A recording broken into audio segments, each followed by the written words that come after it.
Shifting the political landscape, but are the boundary changes a stitch-up?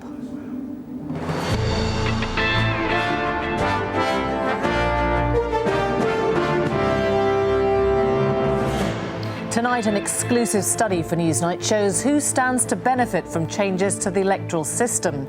The surprising conclusion: the Lib Dems may have the most to lose. Michael Crick will be reporting on the impact of the boundary changes in different parts of the country. Merseyside is one of the places where the number of seats will be cut. It's blatant gerrymandering, says Labour, a naked effort by the Tories to boost the number of their MPs.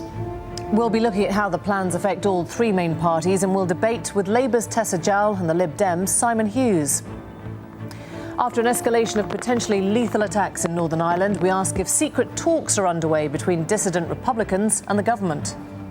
Most people were as sickened as I was by the sight of these spongers descending like locusts, demanding benefits with menaces.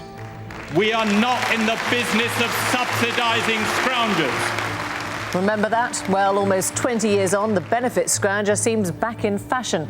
The PM appears to endorse the Sun's latest campaign.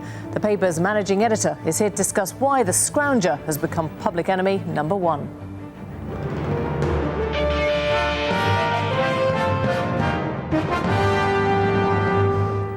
Hello, good evening. An independent study for Newsnight suggests that the Liberal Democrats could be the party to suffer most under boundary changes proposed for the next general election.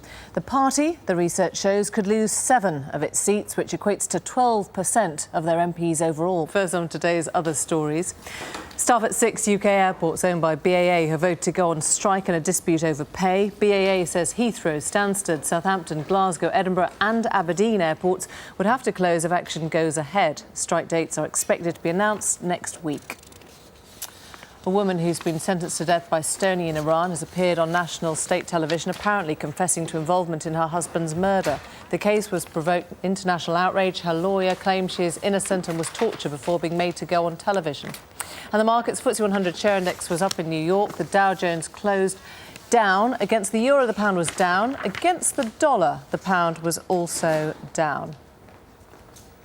Let's have a look at the front of the paper. This is my first look at them, so just bear with me. BP is agreeing a $5.6 million Texas City fine.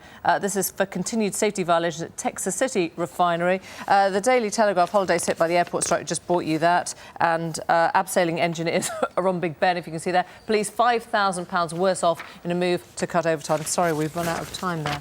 That is all from Newsnight tonight, but I'll be back tomorrow night at the same time. See you then, I hope.